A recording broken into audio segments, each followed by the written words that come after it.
Good morning and good evening friends. चलिए friends, चलते हैं हम लोग आज के अपने इस सेट के पहले क्वेश्चन में। पहला क्वेश्चन क्या है? भारतीय संविधान के किस अनुच्छेद में यह प्रावधान किया गया है कि राष्ट्रपति की सहायता करने और उसको सलाह देने के लिए प्रधानमंत्री की अध्यक्षता वाली एक मंत्रिपरिषद होगी जिसकी सलाह के अनुसार राष्ट्रपति अपना कार्य निर्वहन करेगा? तो ये किस आर्टिकल में है? तो याद रखिएगा, ये आपका आर्टिकल है 74। ये भी याद रखिएगा, पूरे भारतीय संविधान में जो कैबिनेट की चर्चा हुई है वो आर्टिकल 74 में हुई है।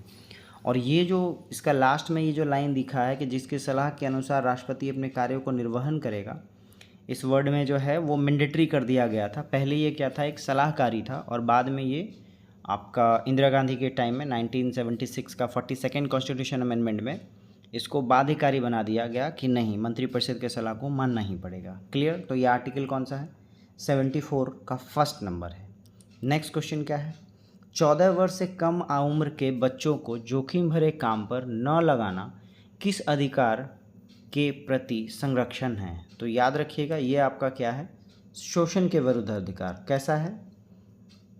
शोषण के विरुद्ध अधिकार है, जिसमें कहा गया आपका कि 14 साल से कम बच्चों को जोखिम भरे काम पे नहीं लगाया जाए। और ये किस आर्टिकल में है? ये आपका आर्टिकल है 24। कौन सा आर्टिकल है?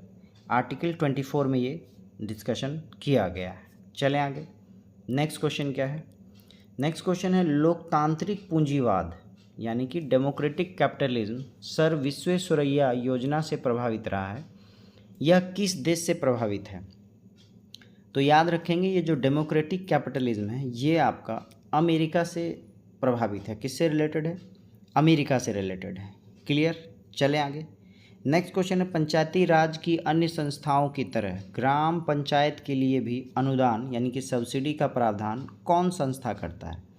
तो याद रखिए, ये कौन करेगा? ये करेगा राज्य वित्त आयोग यानी कि स्टेट फाइनेंस कमीशन जो है, ये आपका पंचायती राज व्यवस्था के लिए जो सब्सिडी है वो प्रोवाइड करता है। चलें आगे। नेक्स्ट क्वेश्चन है, किस पंचवर्षीय योजना के दौरान आपातकाल लगाया गया था, नए चुनाव हुए थे और जनता पार्टी चुनी गई थी? तो याद रखिएगा, ये कौन सा आपका होगा? जब हम बात करें आपातकाल का तो ये है आपका 1971 से 76 के बीच में।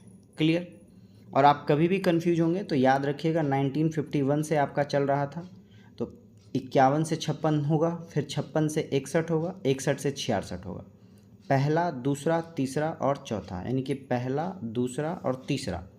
66 से 69 क्या था? आपका रोलिंग प्लान था। और फिर 69 से 74 जो था वो आपका अगला था। तो पहला, दूसरा, तीसरा हो चुका है, ये चौथा हो चुका है। और आपको कह रहा है कि इमरजेंसी लगाया गया था, तो इमरजेंसी ये तो बांग्लादेश वाला था, इससे अगला इमरजेंसी 75 में लगा था, तो वो क्या हो जाएगा आपका? पाँचवा जो है वो पंचवर्षीय योजना हो जाएगा। तो आंसर क्या होगा? पाँचवा पंचवर्षीय योजना। देखिए, पहला पंचवर्षीय योजना 1951 से 56, दूसरा जो होगा वो 56 से 61 और तीसरा होगा 61 से 66। 66 से 69 जो है वो योजना अवकाश था, तो एक दो, एक यहाँ से, दो यहाँ से, तीन हो चुका है। 69 से 74 आपका चौथा होगा, और 74 से फिर 79 ये आपका पाँचवा होगा। तो 75 के बीच में जो है वो आपका आपातकाल लगा था, और उसके बाद तुरंत चुनाव हुआ था, और चुनाव में फिर जनता पार्टी जीती थी। तो कौन सा पंचवर्षीय योजना होगा? पाँचवा होगा, ये ध्यान में रखेंगे।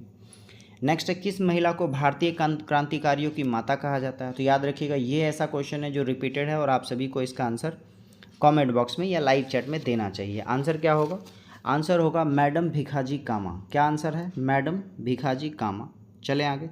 जिन्होंने विदेशों में तिरंगा स्टुटगार्ट जो है वहाँ 1907 में फहराया था, और इनको क्या कहा जाता है? भारतीय क्रांतिकारियों की माता कहा जाता है। नेक्स्ट क्वेश्चन है, राज्यसभा के सभापति होते हैं। तो देखिए, आई होप सो आप लोग सभी को पता होगा राज्यसभा का सभापति कौन होता है?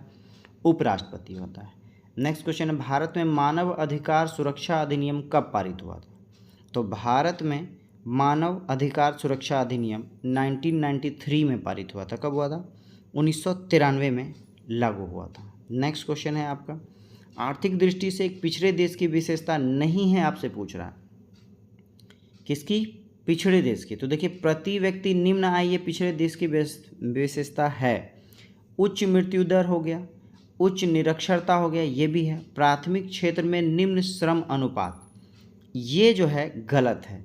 याद रखिएगा, प्राथमिक क्षेत्र कौन सा होता है? कृषि होता है। और कृषि में जो है वो ज़्यादा काम करते हैं लोग जब कोई अन्य देश आर्थिक दृष्टि से क्या होता है, पिछड़ा होता है।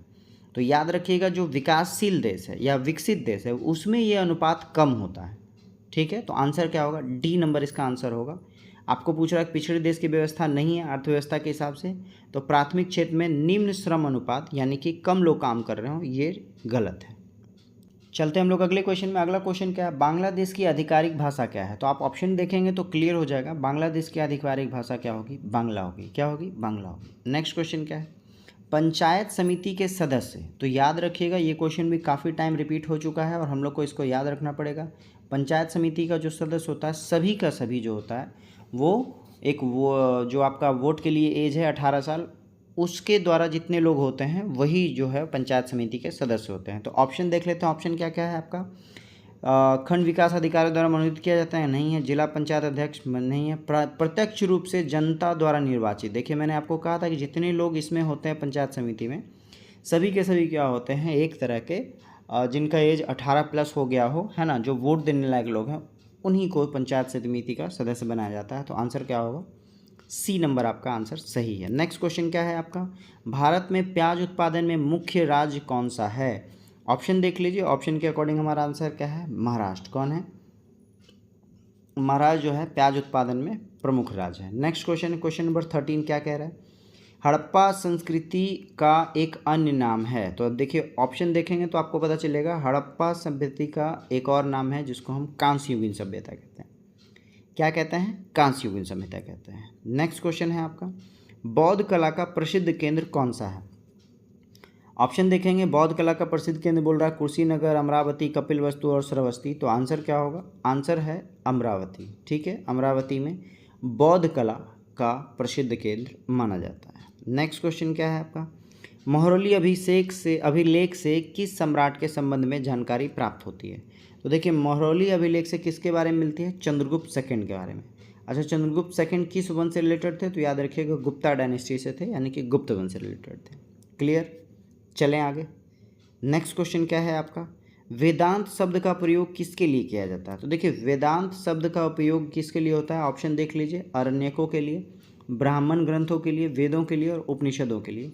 आंसर क्या होगा, वेदांत जो है वो किसके लिए है, उपनिषद के लिए है। किसके लिए है, उपनिषद के लिए यूज वर्ड होता है वेदांत। नेक्स्ट क्वेश्चन है, प्रतिवर्ष अंतर्राष्ट्रीय साक्षरता दिवस कब मनाया जाता है।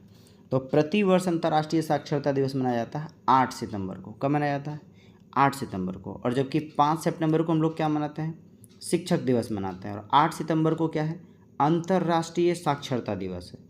और अंतर्राष्ट्रीय शिक्षक दिवस कब मनाते हैं, 5 अक्टूबर को मनाते हैं। कब मनाते हैं, 5 अक्टूबर को। चलें आगे।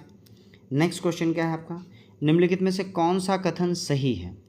ऑप्शन के अकॉर्डिंग अगर चलें तो देखिए आंसर नंबर सी सही होगा। सी नंबर में क्या कह रहा है आपका, ऊंचाई महत्वपूर्ण नहीं है, कॉफ़ी के लिए छाया का फैक्टर यानी फैक्टर ऑफ शेड्स महत्वपूर्ण है। यानी कि कह रहा है कि कॉफ़ी के उत्पादन के लिए सर्टेन एक हाइट होना ज़रूरी नहीं है, लेकिन टाइम इंटरवल पे जो शेड्स है ना, यानी सूर्य के धूप में जो छाँव है उसका जो है मायने रखता है कॉफ़ी के उत्पादन में। चलें आगे। नेक्स्ट क्वेश्चन है, गन्ना का फसल लगभग कितने समय में तैयार किया जाता है। ऑप्शन है 5 महीना, 7 महीना, 3 महीना और 12 महीना। तो आंसर क्या होगा, गन्ना का फसल टोटल 12 महीना लगता है गन्ना के फसल को तैयार होने में। ठीक है, जिसमें लगभग 26 से 32 डिग्री का टेम्परेचर चाहिए और 75 से 120 सेंटीमीटर की बारिश बहुत ज़रूरी है। नेक्स्ट क्वेश्चन क्या है, निम्नलिखित में से कौन सी फसल रबी की नहीं है। याद रखिएगा, रबी फसल बोलते हैं जिसको अक्टूबर नवंबर में यानी कि ठंडे के दिनों में बोया जाता है और मई जून या अप्रैल मई में क्या होगा, काटा जाएगा। ठीक है, तो ऐसे फल को क्या बोलेंगे या ऐसे क्रॉप को क्या बोलेंगे, रबी फसल कहेंगे। आपको कह रहा है रबी नहीं है का मतलब आपसे पूछ रहा है किसके बारे में, खरीफ के बारे में, कि कौन सा खरीफ है। तो आंसर क्या होगा, आंसर याद रखिएगा, इस ऑप्शन के अकॉर्डिंग चलेंगे तो ये आंसर होगा मक्का। क्या होगा, मक्का। हालांकि मक्का सीजन में पूरे साल में 2 बार बोया जाता है, लेकिन ऑप्शन के अकॉर्डिंग मक्का सही होगा। मक्का क्या है, खरीफ फसल है। नेक्स्ट क्वेश्चन क्या है आपका, भारत का अंतिम महान राजपूत शासक कौन सा था। ऑप्शन क्या क्या है आपके पास, ऑप्शन है जयचंद, हर्षवर्धन, पृथ्वीराज चौहान 3 और सिद्धराज जयसिंह। याद रखिएगा अंतिम राजपूत शासक कौन है, पृथ्वीराज चौहान 3। ठीक है, चलें आगे। नेक्स्ट क्वेश्चन क्या है आपका? नेक्स्ट क्वेश्चन है, निम्नलिखित में से किस शासक ने दासों के रखरखाव के लिए एक अलग विभाग की स्थापना की थी? ठीक है, दासों के रखरखाव के लिए एक अलग विभाग की स्थापना की थी। ऑप्शन देख लीजिए, इल्तुतमिश, फिरोज शाह तुगलक, बलबल और इब्राहिम लोदी। आंसर क्या होगा? फिरोज शाह तुगलक ने दासों के लिए एक अलग विभाग की स्थापना की थी। चलें आगे। नेक्स्ट क्वेश्चन क्या है आपका? सहायक संधि को निम्न में से किस राज्य ने स्वीकार नहीं किया? तो देखिए, सहायक संधि को किसने स्वीकार नहीं किया? ऑप्शन देखेंगे आप तो ऑप्शन है मैसूर, अवध का नवाब, निजाम हैदराबाद और पेशवा। तो आंसर क्या होगा? मैसूर ने सहायक संधि को स्वीकार नहीं किया और इसी वजह से जो है आपका वॉर हुआ था, जिसमें कि 1799 ईस्वी में टीपू सुल्तान की मौत हुई थी। ठीक है, चलें आगे। नेक्स्ट क्वेश्चन क्या है? अगर बात कर लें सहायक संधि का जनक किसको कहते हैं, तो सहायक संधि का जनक कहते हैं लॉर्ड वेलेस्ली को। किसको कहते हैं? सहायक संधि का फादर किसको कहेंगे? लॉर्ड वेलेस्ली को सहायक संधि का फादर कहेंगे। नेक्स्ट क्वेश्चन क्या है? वह कौन सी घटना थी जिसके बाद महात्मा गांधी ने ब्रिटिश सरकार के विरुद्ध अपना सर्वप्रथम असहयोग आंदोलन प्रारंभ किया है? यानी कि सबसे पहला जो उनका आंदोलन था किसके खिलाफ था? तो याद रखिएगा, वो था आपका रॉलेट एक्ट के खिलाफ, जिसको उन्होंने क्या कहा था? काला कानून कहा था। ठीक है, रॉलेट एक्ट के अकॉर्डिंग क्या था आपका? किसी को भी on the basis of doubt 2 साल के लिए जेल में रख सकते हैं बिना बताए हुए। ठीक है, कब आया था ये? तो ये 1918 के एंड में और 1919 के आसपास आया था। याद रखिएगा, 1918 के आसपास हमारा वर्ल्ड वॉर ख़त्म हुआ था फर्स्ट। 1914 से लेकर 1918 तक पहला विश्व युद्ध चल रहा था देश में। नेक्स्ट क्वेश्चन है आपका, किस भारतीय महिला के नाम पर अमेरिका में एक अंतरिक्ष यान का नाम रखा गया है? तो हम लोग को सभी को पता है भारत में कि जो फर्स्ट फीमेल जो महिला है अंतरिक्ष यात्री, कौन? कल्पना चावला। उनके नाम पे अमेरिका में एक अंतरिक्ष यान का नाम रखा गया है। नेक्स्ट क्वेश्चन क्या है आपका? क्वेश्चन नंबर 26, डैश को चंद्रयान 3 की सफल लैंडिंग के साथ, यानी कि डेट पूछ रहा है आपसे, भारत चंद्रमा पर सॉफ्ट लैंडिंग करने वाला विश्व का चौथा देश बना है। तो अब क्वेश्चन यही पूछ रहा है कि आपसे कि कब लैंड किया। तो याद रखिएगा, लैंड की तारीख थी 23 अगस्त 2023। क्या है? 23 अगस्त 2023। देखिए, ये 23 है और ये 23 है, तो ऐसे आप याद रखेंगे। 23/8/23 भी कहते हैं, क्योंकि अगस्त को 8वां महीना कहते हैं। क्वेश्चन ये है कि ये जो है आपका उड़ान फर्स्ट टाइम, मतलब उड़ान को भरा कब गया था, मतलब स्टार्ट कब हुआ था ये मिशन? तो याद रखिएगा, ये मिशन स्टार्ट हुआ था 14 जुलाई से। देखिए, ये आपका मिशन स्टार्टिंग का डे है और ये लैंडिंग का डे है। क्लियर है? कोई दिक्कत? और लैंडिंग वाले स्थान को शिव शक्ति कहा गया है। क्या कहा गया है? शिव शक्ति कहा गया। तो 14 जुलाई से स्टार्ट हुआ है और 23 अगस्त 2023 को चंद्रयान 3 का सफल लैंडिंग हुआ है चंद्रमा पर और विश्व का चौथा देश बना है। तो इससे पहले 3 देश और कौन कौन से हैं? तो याद रखिएगा, ये जो लैंडिंग हुआ है ये साउथ पोल पे हुआ और साउथ पोल के अकॉर्डिंग विश्व का पहला देश बना है भारत, फर्स्ट देश। लेकिन चांद पे सॉफ्ट लैंडिंग कराने वाला चौथा देश बना कौन सा? भारत बना है। ठीक है, इससे पहले कौन कौन लैंड कर चुका है? तो रूस यानी रसिया, अमेरिका और चाइना। कौन कौन से 3 देश हैं? रशिया यानी कि रूस, यूएसए अमेरिका और चाइना। इसके अलावा आपका 4th देश इंडिया बना है और साथ ही साथ साउथ पोल पे लैंड करने वाला विश्व का पहला देश कौन है? इंडिया है। नेक्स्ट क्वेश्चन क्या है? 24 जुलाई 2023 को राष्ट्रपति द्रौपदी मुर्मू द्वारा लाइफ टाइम अचीवमेंट के लिए राष्ट्रीय भू विज्ञान पुरस्कार 2022 किसे प्रदान किया गया है? तो देखिए, इसका आंसर ऑप्शन देख लेते हैं। डॉक्टर ओम नारायण भार्गव, प्रोफेसर जयंत विष्णु तारलीकर, प्रोफेसर जोइता गुप्ता और doctor M.N. Nand Kumar. Answer क्या होगा? तो आंसर होगा डॉक्टर ओम नारायण भार्गव को किसके लिए लाइफ टाइम अचीवमेंट अवार्ड राष्ट्रीय भू विज्ञान 2022 पुरस्कार दिया गया। किनको? डॉक्टर ओम नारायण भार्गव को। नेक्स्ट क्वेश्चन क्या है? भारत सरकार ने किस वर्ष तक के कालाजार को खत्म करने का लक्ष्य रखा था? तो देखिए, ये कालाजार के लिए कौन सा वर्ष है? 2023, जो अभी चल रहा है। इसी साल के एंड तक जो है कालाजार खत्म करने का टारगेट रखा गया था। नेक्स्ट क्वेश्चन क्या है? थॉमस कप किस खेल से संबंधित है? तो देखिए, ये क्वेश्चन मैंने अपने कम्युनिटी बॉक्स में भी दिया था और काफ़ी लोगों का बहुत सटीक जवाब आया था। याद रखिएगा, थॉमस कप किससे रिलेटेड है? बैडमिंटन से रिलेटेड। किससे? बैडमिंटन से। और जब बात करें कि थॉमस कप क्यों इंपॉर्टेंट है, आखिर ये क्वेश्चन क्यों पूछा जा रहा है, तो याद रखिएगा 2023 का जो थॉमस कप है वो इंडिया ने फर्स्ट टाइम जीता है। कब? फर्स्ट टाइम, पहली बार जीता। किसको हरा के? इंडोनेशिया को हरा के। क्लियर? इसलिए ये क्वेश्चन मोस्ट इंपॉर्टेंट है कि थॉमस कप को पहली बार इंडिया ने जीता इंडोनेशिया को हराकर, और कब? 2023 में ही। नेक्स्ट क्वेश्चन क्या है आपका? जून 2023 में रिसर्च एनालिसिस विंग यानी रॉ के प्रमुख किसे नियुक्त किया गया है? ऑप्शन क्या क्या है? समीर कावत, रवि सिन्हा, कुलदीप सिन्हा और तपन कुमार डेका। आंसर क्या होगा? आंसर है आपका रवि सिन्हा। रॉ यानी कि रिसर्च एंड एनालिसिस विंग के प्रमुख के रूप में जून में किसको लिया गया है? रवि सिन्हा को लिया गया है। चलें आगे। नेक्स्ट क्वेश्चन क्या है आपका? विश्व का सर्वाधिक धनी आबादी यानी कि घनी आबादी वाला प्रदेश कौन सा है? तो देखिए, घनी आबादी प्रदेश का मतलब है कि जहाँ पॉपुलेशन डेंसिटी ज़्यादा है या जहाँ एरिया के अकॉर्डिंग पॉपुलेशन ज़्यादा है। तो आप अगर ऑप्शंस को देखेंगे तो दक्षिण पूर्व एशिया यानी कि जो आपका एशिया है उसमें पूर्व साइड में, तो यहाँ तो आपका रसिया वगैरह है, मैप देखेंगे कभी तो। दक्षिण पश्चिम एशिया, साउथ वेस्ट की बात कर रहा है, फिर पश्चिमी यूरोप और लैटिन अमेरिका। तो आंसर क्या होगा? आंसर होगा आपका दक्षिण पूर्व एशिया। अच्छा, दक्षिण पूर्व का मतलब इस साइड वाला है। तो एशिया का जो दक्षिण पूर्व है यही आपका इंडिया है, नीचे आपका म्यांमार वगैरह है, लाओस है। तो आंसर क्या होगा? दक्षिण पूर्व एशिया होगा। नेक्स्ट क्वेश्चन क्या है आपका? भारतीय वन सर्वेक्षण का मुख्यालय कहाँ है? यानी कि फॉरेस्ट सर्वे ऑफ इंडिया का जो मुख्यालय है वो कहाँ है? तो याद रखिएगा वो कहाँ है आपका, जहाँ वन है। ऑप्शन को देखेंगे तो आपको पता चलेगा कि देहरादून में क्या है आपका, फॉरेस्ट सर्वे ऑफ इंडिया का मुख्यालय है। नेक्स्ट क्वेश्चन है, जब पवन पृथ्वी के घूर्णन के कारण अपनी दिशा बदल लेती है तो निम्न में से इसको क्या पुकारते हैं?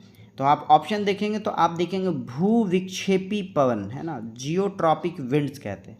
भू का मतलब पृथ्वी हो गया, विक्षेपी का मतलब जो विक्षेप हो रहा है ना, मुड़ रहा हो। तो आंसर में अगर हिंदी आपको दिख रहा है तो हिंदी के अकॉर्डिंग हम क्या करेंगे? बी डाल देंगे। भू विक्षेपी पवन क्या होती है? तो जब पृथ्वी के घूर्णन के कारण अपनी दिशा अगर हवा बदल ले तो उसको हम कहेंगे भू विक्षेपी पवन यानी कि जियोट्रॉपिक विंड्स। नेक्स्ट क्वेश्चन है, भूमध्य रेखा पर, भूमध्य रेखा का मतलब इक्वेटर पर 1 डिग्री अक्षांश की दूरी कितनी होती है? तो याद रखिएगा 1 डिग्री अक्षांश की दूरी 111 किलोमीटर। कितनी? 111। और जब हम बात करेंगे देशांतर रेखा यानी कि वाई एक्सिस वाला, ऊपर से नीचे जो आ रहा है, तो वो भी लगभग 111.32 मीटर है, यानी लगभग 111 किलोमीटर का डिफरेंस अक्षांश में भी है, यानी एक्स एक्सिस का जितना गया है लाइन पृथ्वी के लिए जो इमेजिनरी लाइन है, और वाई एक्सिस के लिए भी लगभग 111 किलोमीटर है इक्वेटर के आसपास। नेक्स्ट है, प्लानिंग एंड द पुअर पुस्तक के लेखक कौन है? तो याद रखेंगे प्लानिंग एंड द पुअर पुस्तक के लेखक हैं B.S. मिन्हास। क्या नाम है इनका? B.S. मिन्हास। पुस्तक का नाम है planning and the poor. Next question क्या है? विश्व बैंक, जिसे अंतर्राष्ट्रीय पुनर्निर्माण तथा विकास बैंक भी कहते हैं, उसका मुख्यालय है। तो आई होप सो जो लोग इस वीडियो को कंटिन्यू देख रहे हैं वो इसका जवाब तो बहुत आसानी से दे देंगे। विश्व बैंक की बात कर रहे हैं या अंतर्राष्ट्रीय मुद्रा कोष की बात कर रहे हैं, दोनों का आंसर क्या होगा? Washington DC. D number answer होगा। क्या होगा? वॉशिंगटन डीसी में विश्व बैंक या अंतर्राष्ट्रीय मुद्रा कोष का क्या है? हेडक्वार्टर है। और इसका निर्माण कब हुआ? ब्रेटन वुड्स सम्मेलन में 1944। कब? ब्रेटन वुड्स सम्मेलन 1944 में इसका निर्माण हुआ है। चलें आगे। नेक्स्ट क्वेश्चन क्या है? नेक्स्ट क्वेश्चन है, 24 अगस्त 2023 को शतरंज विश्व कप के फाइनल में भारत के रमेश बाबू प्रज्ञानंद को किस देश के खिलाड़ी द्वारा पराजित किया गया था? तो याद रखिएगा, पहले देश को छोड़िए, उस खिलाड़ी का क्या नाम है वो बात कर लें, ठीक है। इस देश के बारे में तो बाद की बात करेंगे, पहले वो जो खिलाड़ी है उसका क्या नाम है उसके बारे में बात करें। तो उस खिलाड़ी का नाम क्या है? मैग्नस कार्लसन है। क्या है? मैग्नस कार्लसन है, ठीक है।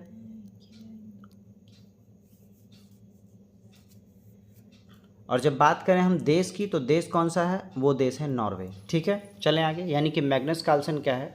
नॉर्वे देश के हैं और इन्होंने भारत के रमेश बाबू प्रज्ञानंद को विश्व शतरंज चैंपियनशिप के फाइनल में हराया। अब बात कर लें नॉर्वे, तो नॉर्वे की राजधानी क्या है? तो याद रखिएगा नॉर्वे की राजधानी है ऑस्लो। क्या है? ऑस्लो नॉर्वे की राजधानी है। नेक्स्ट क्वेश्चन है आपका, 11-12 जनवरी 2023 के बीच विधानसभाओं के अध्यक्षों का अखिल भारतीय सम्मेलन का आयोजन किस शहर में हुआ था? ऑप्शन क्या क्या है आपका? जयपुर, दिल्ली, नागपुर और गांधीनगर। आंसर क्या होगा? जयपुर में हुआ है। क्या हुआ है? 11 से 12 जनवरी 2023 के बीच विधानसभाओं के अध्यक्ष का अखिल भारतीय सम्मेलन कहाँ हुआ है? जयपुर में हुआ है। चलिए फ्रेंड, चलते अपने अगले क्वेश्चन में। क्या कह रहा है? अजय टू योगी आदित्यनाथ पुस्तक के लेखक कौन है? तो ऑप्शन के अकॉर्डिंग चलेंगे, तो ऑप्शन क्या है आपका? शांतनु गुप्ता ये आंसर होंगे। अच्छा, इस बुक का नाम देखकर लगता है आपको कि योगी आदित्यनाथ का पुराना नाम क्या होगा? अजय होगा। ठीक है, चलें आगे। नेक्स्ट क्वेश्चन क्या कह रहा है आपका? शतरंज में पहली महिला ग्रैंड मास्टर कौन है? तो ऑप्शन में देखेंगे हम लोग, आपको कह रहा है कि पहली महिला ग्रैंड मास्टर शतरंज की, तो आंसर क्या है? एस विजय लक्ष्मी। क्या नाम है? एस विजय लक्ष्मी जो है वो शतरंज में पहली महिला ग्रैंड मास्टर थी। नेक्स्ट क्वेश्चन है, सूफी संप्रदाय का उद्भव हुआ था। ऑप्शन देखिए, हिंदू, सिख, इस्लाम और बौद्ध। तो सूफी संप्रदाय किससे रिलेटेड है? इस्लाम से है। किससे है? इस्लाम से है। नेक्स्ट है, आर्थिक दृष्टि से एक पिछड़े देश की विशेषता है। वापस से देखिए, आपको कह रहा है आर्थिक दृष्टि से पिछड़े देश की विशेषता है। तो प्रति व्यक्ति निम्न आय, ये सही है। निम्न मृत्यु दर, ये भी सही है। और उच्च निरक्षरता, उच्च निरक्षरता का मतलब अनपढ़ लोग ज़्यादा हों। तो उपयुक्त सभी आपका क्या होगा? आंसर होगा। नेक्स्ट क्वेश्चन क्या कह रहा है? वांसदा राष्ट्रीय उद्यान डैश में है। तो यहाँ पे डैश यानी फिल इन द ब्लैंक्स में क्या है? राज्य का नाम है। तो आपसे पूछ रहा है वांसदा राष्ट्रीय उद्यान कहाँ है? आंसर क्या होगा?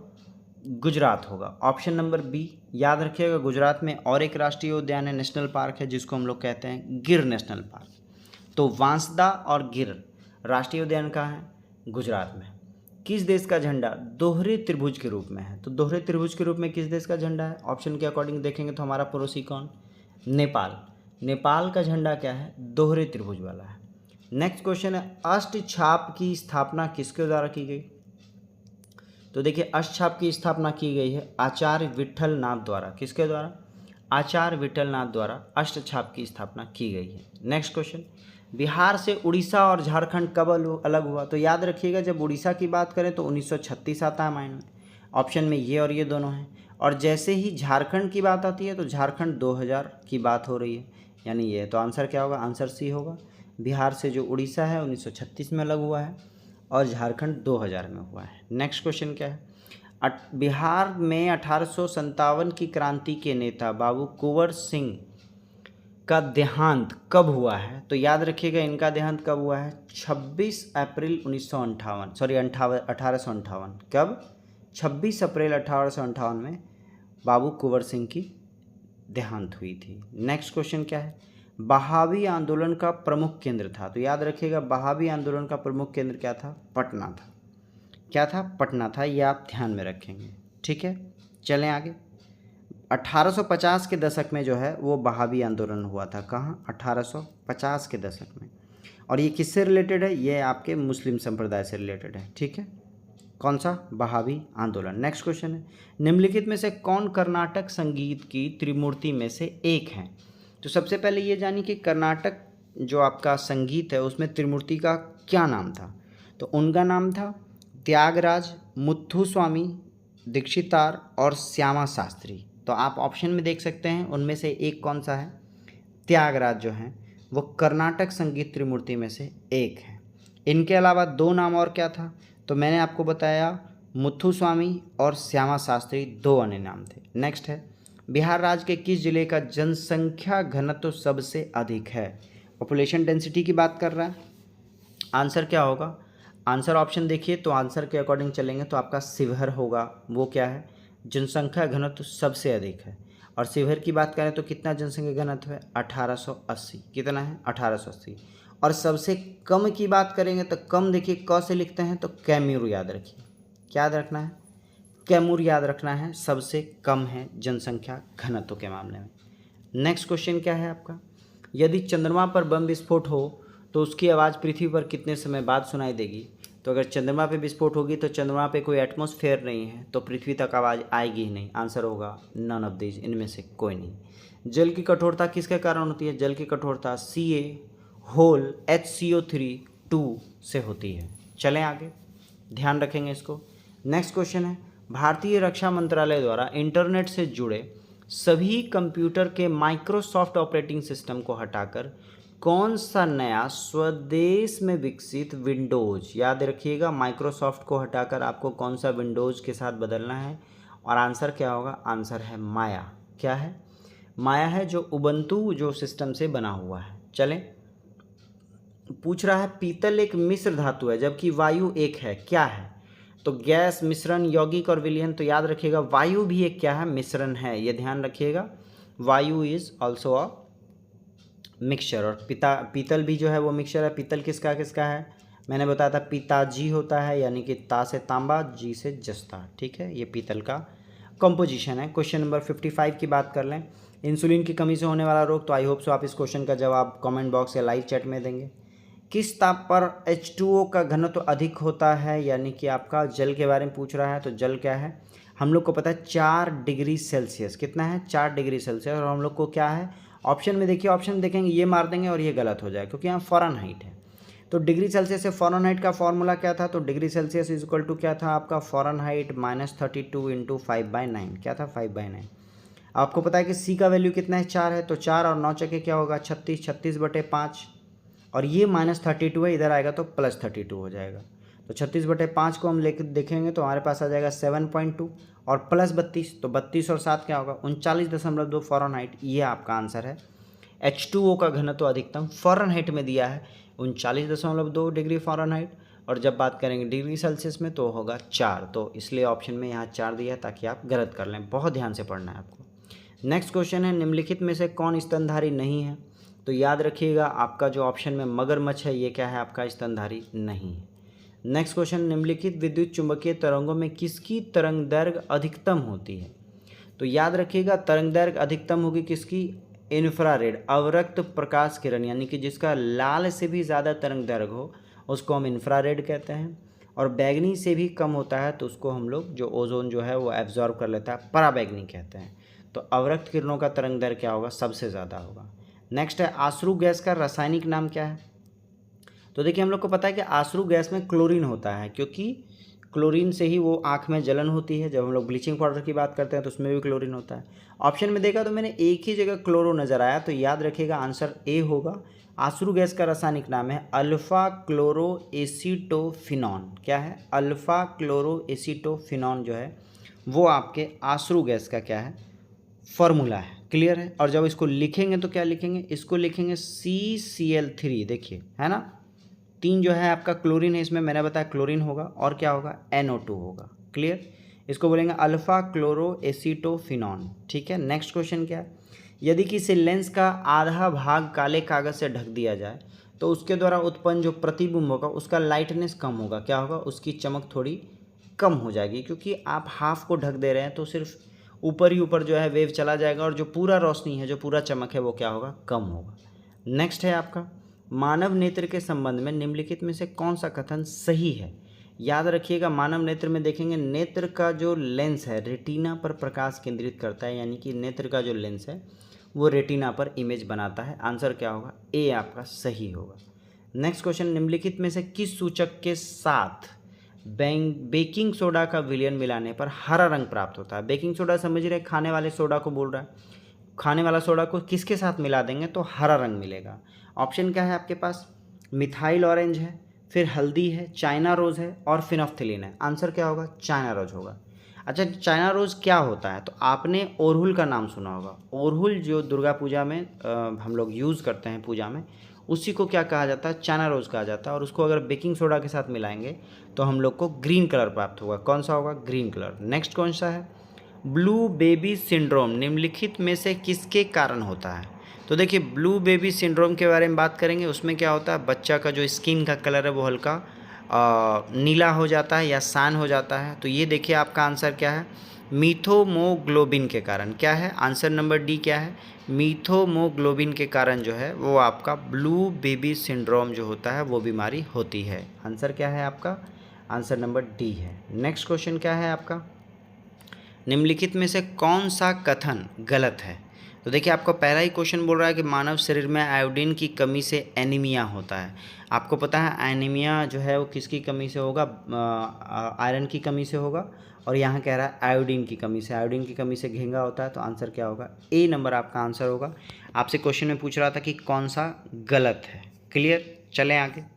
और ऑल का तो कोई ऑप्शन है नहीं, तो आगे बढ़ने से फ़ायदा है। नेक्स्ट क्वेश्चन, साबुन को जल के घोल में मिला देने से पृष्ठ तनाव पर क्या असर पड़ेगा। तो देखिए जैसे ही साबुन का घोल को जल में मिलाते हैं तो जो पानी होता है वो बिल्कुल स्लिपरी हो जाता है।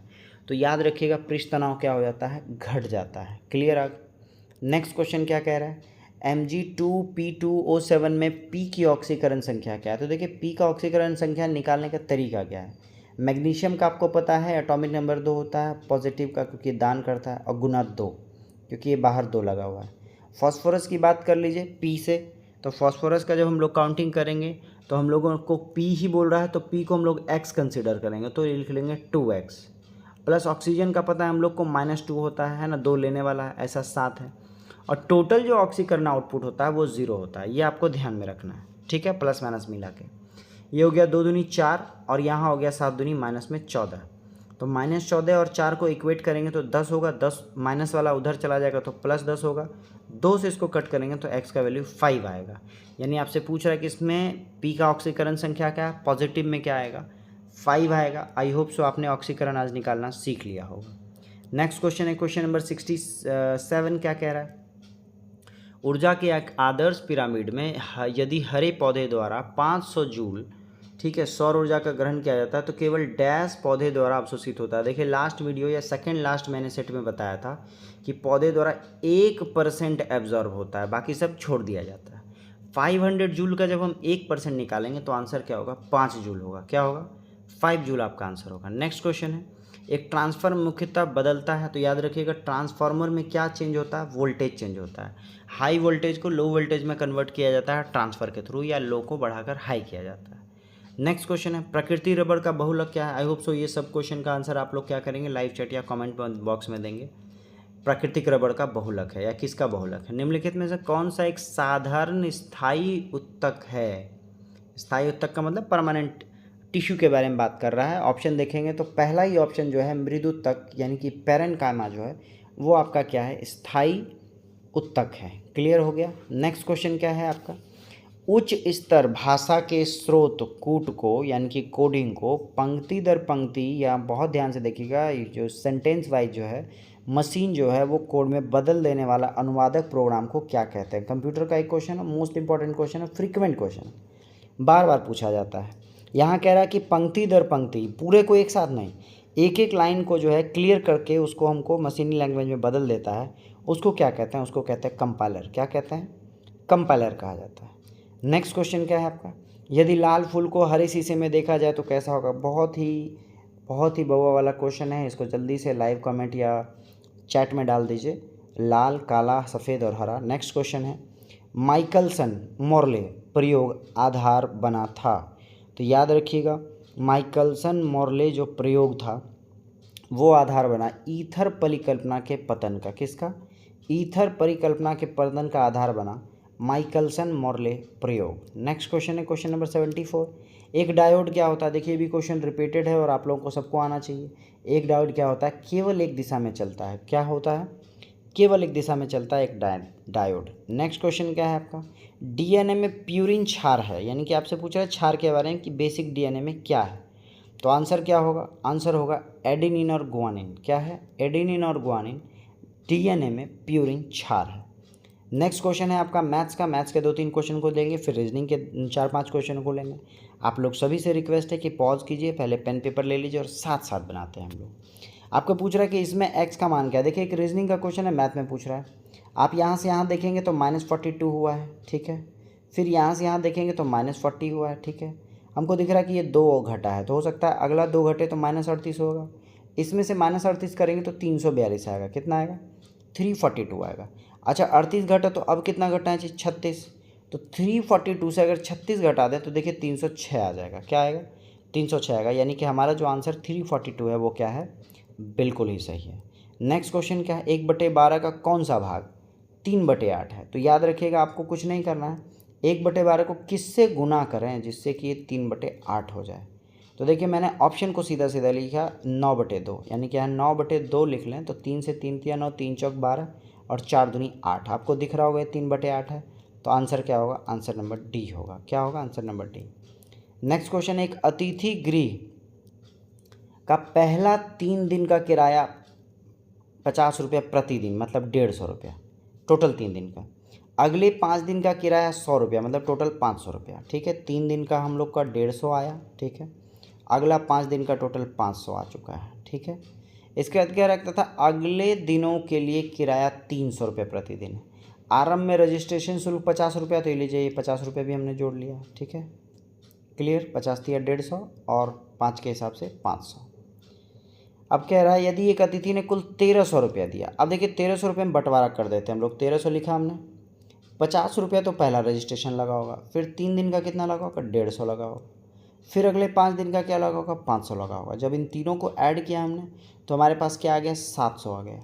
अब कह रहा है उससे आगे के लिए 300 रुपये प्रतिदिन, यानी कि 3 दूनी 600, क्योंकि 1300 लाने के लिए 600 की और ज़रूरत है, तो 2 दिन और। तो 2 दिन यहाँ बहुत ध्यान से देखेंगे तो आपको दिखेगा 2 दिन का यहाँ पे जो 300 रुपये का रेट है, 5 दिन का यहाँ पे जो 100 रुपया रेट है, और 3 दिन का यहाँ पे जो 50 रुपया रेट है। तो 50 दिया 150, तो कुल मिला के हम देखेंगे तो ये 3 दिन, ठीक है, ये 5 दिन, 5 3 8 और 2 10 दिन, तो आंसर क्या होगा, 10 दिन। बहुत आराम से समझाते हैं आपको, आप सभी बहुत ध्यान से देखिए, एकदम वीडियो को लास्ट तक लेकर जाइए, और कहीं भी कोई प्रॉब्लम हो तो बिल्कुल पूछिए कमेंट बॉक्स में। I am always with you all. Next question देख लेते हैं हम लोग रीजनिंग के कुछ क्वेश्चंस को।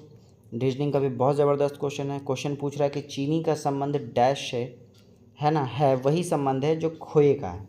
ऑप्शन में देखेंगे तो पता चलेगा कि चीनी किससे बनता है, गन्ने से बनता है, और खोया किससे बनता है, दूध से बनता है। तो आंसर क्या होगा, आंसर सी होगा। नेक्स्ट क्वेश्चन है चूहे के लिए बिल्ली वही है जो मक्खी के लिए। तो देखिए चूहा को कौन खाता है, बिल्ली खाता है, तो मक्खी को कौन खाएगी, मकड़ी खाएगी। आंसर क्या होगा, सी नंबर होगा। नेक्स्ट क्या कह रहा है आपका, बहुत ध्यान देखिए, डायरेक्शन का क्वेश्चन है। यदि दक्षिण पूर्व उत्तर हो जाए, तो दक्षिण पूर्व का मतलब हो गया इधर, ये आपका नॉर्थ बोल रहा है। तो आपसे पूछ रहा है तो पश्चिम क्या होगा, यानी इसके बारे में पूछ रहा है। अगर ये नॉर्थ है तो नॉर्थ के जस्ट राइट में जो होता है वो होता है नॉर्थ ईस्ट। क्या होता है, नॉर्थ ईस्ट। और नॉर्थ ईस्ट के जस्ट राइट में होता है ईस्ट, और ईस्ट के जस्ट राइट में होता है साउथ ईस्ट। क्या होता है, साउथ ईस्ट। अब ओरिजिनली में देख लीजिए आप, ये आपका नॉर्थ है, इसके इधर में नॉर्थ ईस्ट हो गया जस्ट राइट में, फिर राइट में ईस्ट हो गया, और फिर ये हो गया आपका साउथ ईस्ट। दिख रहा होगा आपको। क्वेश्चन में यही कह रहा था कि जो आपका वेस्ट है वो क्या होगा, वो आपका साउथ ईस्ट हो जाएगा। साउथ ईस्ट का मतलब हो जाएगा दक्षिण पूर्व। क्या होगा, ऑप्शन नंबर डी आपका आंसर होगा, दक्षिण पूर्व। नेक्स्ट क्वेश्चन क्या कह रहा है, यदि किसी महीने की 3 तारीख को, मतलब 3 तारीख को आपका कह रहा है मंडे है, तो बोल रहा है उसी महीने की 21 तारीख से 4 दिन बाद, तो 21 में 4 जोड़ दीजिए, 25 दिन बाद कौन सा होगा। तो 7 दिन बाद ये 10 तारीख होगा, 7 दिन बाद फिर मंडे होगा, फिर 7 दिन बाद आपका 17 होगा, फिर 7 दिन बाद मंडे होगा, फिर 7 दिन बाद 17 7 24 होगा, और फिर मंडे होगा। आपसे 25 के बारे में पूछ रहा है, 25वां तारीख कौन सा होगा। तो मंडे में हम लोग एक दिन ऐड कर लेंगे, और आंसर क्या होगा, ट्यूसडे, यानी कि मंगलवार आंसर होगा। 25वें दिन बाद कौन सा दिन आएगा, मंगल आएगा। चलें आगे। नेक्स्ट क्वेश्चन क्या कह रहा है, इन सभी को बढ़ते क्रम में लिखकर चौथा शब्द क्या है। ठीक है, आपसे ये पूछ रहा है चौथा शब्द क्या है। तो ऑप्शन में देख लीजिए आप, ऑप्शन में जो सबसे पहला आएगा वो आएगा आपका क्या, बचपन। क्या आएगा, बचपन आएगा, ये आपका पहला है तो मैं पहला लिख देता हूँ। दूसरा क्या आएगा, दूसरा आएगा आपका शैशवावस्था। क्या आएगा, शैशवावस्था, नहीं कि शिशु वाला। फिर तीसरा क्या आएगा, तीसरा आएगा किशोरावस्था। चौथा आएगा यौवनावस्था, तो आंसर क्या होगा, बी होगा। पांचवा आपका प्रौढ़ावस्था है। ध्यान रखेंगे ये बिल्कुल उल्टे क्रम में लिखा है, आपको सही करना है, और चौथे नंबर पे जो आएगा वो लिखना है। चौथा नंबर का आंसर क्या है, यौवन अवस्था है। नेक्स्ट क्वेश्चन क्या कह रहा है, यदि किसी संख्या में देखिए पहले और दूसरे अंक को परस्पर बदल दिया जाए, और इस प्रकार तीसरे चौथे को भी बदल दिया जाए, तो आगे बढ़ दिया जाए, तो बाईं ओर से चौथा अंक कौन सा होगा। देखिए बाईं ओर से चौथा अंक 1 2 3 4, इस 2 के बारे में बात कर रहा है। आपको कह रहा है पहला 2 को बदल दिया तो 7 5 हो जाएगा। ठीक है, 7 5 हो जाएगा। फिर अगला 2 को बदल देंगे तो 2 और 1 हो जाएगा। तो यही चौथा लेटर के बारे में आपसे पूछ रहा है। चौथा लेटर क्या है आपका, 1 है, तो आंसर क्या होगा, सी आंसर होगा। नेक्स्ट क्वेश्चन क्या है आपका, किसी कक्षा में 60 छात्रों में से रंजन सबसे ऊपर से 10वां। आई होप सो ये क्वेश्चन है जो मैं आपको छोड़ रहा हूँ। इस क्वेश्चन का जवाब आप लोग कमेंट बॉक्स में देंगे। बिल्कुल वीडियो पॉज कीजिए, बना लीजिए, कमेंट बॉक्स में दे दीजिएगा। जो लाइव देख रहे हैं वो वीडियो एंड होने के बाद वापस से देखेंगे। ये आपका क्या है, होमवर्क है। नेक्स्ट क्वेश्चन क्या है, यदि शब्द नवंबर के प्रथम और द्वितीय अक्षर से बदल जाए, इसी तरह से तीसरा चौथा छठा सातवां बदल दिया जाए, तो पूछ रहा है कि आर से बाईं ओर चौथा अक्षर कौन सा होगा। अब देखिए जब बात कर रहे हैं बदलने का, पहला दूसरा तीसरा चौथा बदल रहा है 2 2, तो हम लोग सबसे पहले देखेंगे कितना पेयर है। तो हमने देखा NO एक पेयर है, VE एक पेयर है, MB और ER। तो ER के जगह हम लोग लिखेंगे RE। ठीक है, और R के बाईं और चौथा लेटर, मतलब यहाँ से अगर चौथा का बात कर लें तो 1 2 3 4 V के बारे में, तो NO आपस में बदला होगा ON और VE आपस में बदला होगा EV। तो आपको दिख रहा होगा V के जगह क्या आएगा, E आएगा। आंसर क्या होगा, B होगा। क्लियर? बहुत ध्यान से देखिएगा तो आपको क्लियर कट क्वेश्चन नज़र आएगा और क्वेश्चन में कोई प्रॉब्लम नहीं नज़र आएगी। ठीक है, बहुत शांति से बनाना है आपको एग्ज़ाम में और बिल्कुल परफेक्ट बनाना है। सही सही बनेगा, रिजल्ट होगा। नेक्स्ट क्वेश्चन कह रहा है कि निम्न में से कौन सा अक्षर ऐसा है जो केवल एक में ही प्रयोग हुआ है। तो आप देखेंगे B जो है इसमें भी है, I भी इसमें है, R भी है, D भी है और S भी है। तो जब दो में प्रयोग हो गया मतलब एक से अधिक प्रयोग हो गया, तो आंसर क्या होगा, उपयुक्त में से कोई भी ऐसा अल्फ़ाबेट नहीं है जो सिर्फ एक ही जगह यूज हुआ हो। क्लियर? चले आगे। नेक्स्ट क्वेश्चन क्या कह रहा है, 3 अंकों वाली कितनी संख्याओं को 5 से पूर्णतः विभाजित किया जाएगा। 3 अंकों का संख्या 100 से स्टार्ट होता है 999 तक। क्लियर? आपसे नंबर ऑफ टर्म बोल रहा है तो number of term is equal to, मैंने बताया था last term minus first term, तो ये 899 बाय कॉमन डिफरेंस, यानी कि इन दोनों का डिफरेंस 5 5 5 का गैप होगा और +1। जब इसको कंबाइन करेंगे तो हम लोग कितना आ जाएगा, 5 से किया हम लोगों ने तो 5 एकम 5, 3 9 39, तो 7 पचे 35, 4 9 49 और 9 पचे 45, 179 और +1 ये ले लीजिए आप, यानी कि टोटल 180 टर्म होगा। कितना होगा, टोटल 180 ऐसे नंबर होंगे जो 5 से डिविजिबल है और 3 डिजिट के हैं। क्लियर हो गया? चले आगे। नेक्स्ट क्वेश्चन क्या है आपका कह रहा है कि परिशुद्ध घड़ी 3 बजे का समय दर्शा रही है और घंटे की सुई 135 डिग्री घुमाने के बाद समय क्या होगा। देखिए आपको 3 बजे का मतलब है कि यहाँ आपका 3 है, यहाँ घंटा का होगा, यहाँ मिनट का होगा। आपको कह रहा है घंटे का सुई 135 डिग्री घुमाना है, तो मैंने आपको डिग्री का कॉन्सेप्ट बताया था। 135 डिग्री का मतलब ये आपका 90 डिग्री हो गया, ये घंटा वाला, और साथ ही साथ फिर से ये 90 हो गया। तो 135 का मतलब 90 के बीच में। तो देखिए ये 6 होगा, 7 होगा, 8 होगा और 9 होगा। 7 और 8 के बीच में अगर घंटे वाला काटा है तो उसको हम लोग 7.5 कहते हैं। तो आंसर क्या होगा, आंसर आपका ए होगा 7.5। तो चलिए, आई होप सो आपने कुछ नया सीखा होगा। All of you all the best, have a nice day.